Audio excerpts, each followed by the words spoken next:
Well, I've just seen, according to The Sun, Kate Middleton is back. Let's have a look. Let's have a look. She's been spotted with William, which, to clarify, means that someone in the PR team emailed at least one journalist so that they could go and spot her. So how does this work? Were they buying some food from a shop that exists as part of the royal estate? That feels like a good way for them to, you know, properly embezzle some funds. Kate Middleton has reportedly been seen out and about near her home in Windsor. Kate was out shopping with William, and she looked happy and she looked well. This is clearly like a staged appearance. There's this whole sort of tabloid press thing where they have to pretend this is some sort of coincidence, that she happened to go to a shop which was incredibly near the house, and someone just happened to see her. Kensington Palace and the Windsor Farm Shop both told People that they had no comment, which is ridiculous, right? Kensington Palace have clearly arranged for this little stunt to happen. Oh yeah, we do have live photos of Kate Middleton here popping to the farm shop. Kate was also embroiled in hurtful criticism over a Mother's Day picture, which she altered using Photoshop. Did she? Did she though? Someone did, but did she? A witness at the farm shop in Windsor said, after all the rumours that have been going round, oh my god. Right, so I have to clarify that, like, there's all this weird obsession about this story, particularly on, like, American Twitter and TikTok. The number of Americans I've seen claim that they have a source at the palace who's told them that either Kate Middleton is dead, or the king is dead, or that news is coming soon is ridiculous, right? But kind of to counteract this, I love the fact that we have to pretend that this is true. It is entirely possible and likely that Kate Middleton did go to this farm shop, which is basically on her land, basically on the estate in which she lives. But the fact that we have to pretend that there's just this neutral witness that saw all this happen, and not clearly someone who works from the palace who's just got in touch with the Sun and said, I'm just a witness to Kate Middleton heading to the shops. Obviously, I also work for her PR team, but...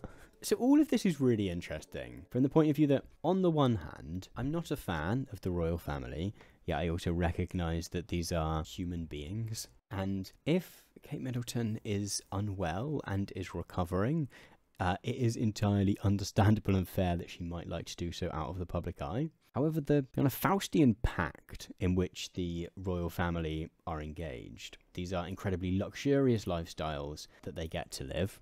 They do days' work every month. Like, if you actually look into how much work the royal family do, it is sometimes 3 or 4 days of work a month. And often those days of work consist of, like, going to a charity event, going to a meeting of a little project that they, like a charity project that they have, and they might go to a church service that they kind of sort of semi-officially have to go to as part of their role. The pact is that they get to live those luxurious lives in which they don't do a huge amount of work, in exchange for doing these appearances, in exchange for being public figures who perform both official roles, but also these, like, broader cultural roles.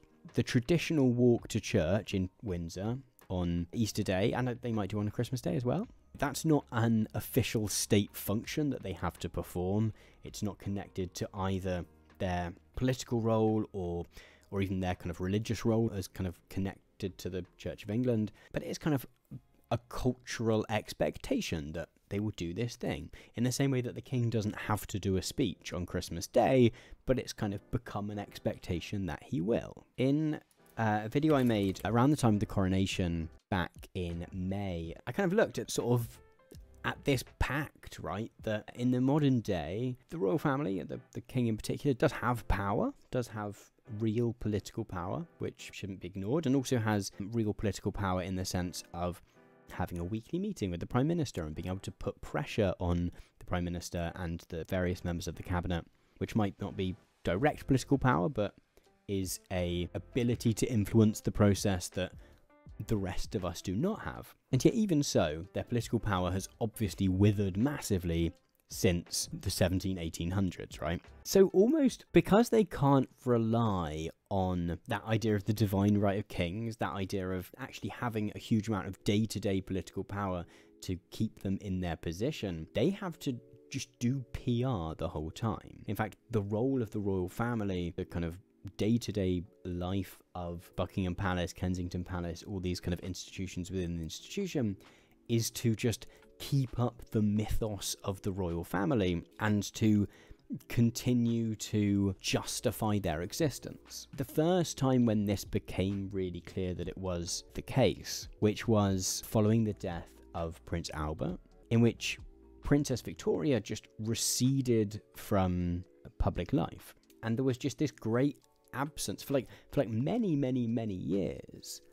And what happened was that the Queen just kind of wasn't really a presence in public life at all, wasn't doing the parades or opening Parliament or any of these things, and it almost brought down the monarchy. Like, Prince Albert was this really like beloved figure because he did a lot of charity work. He very much kind of pioneered this thing of the royal family doing charity work, being involved in big public projects in order to keep up the image of the royal family. And he was very popular, and you know, people generally understood initially that Queen Victoria was grieving and, you know, needed some time. But, you know, as the months and years went on, people did start to ask that question of, if the reason we're giving them all this money is that they are figureheads of the country and that they're not around to be figureheads, then maybe we shouldn't give them the money.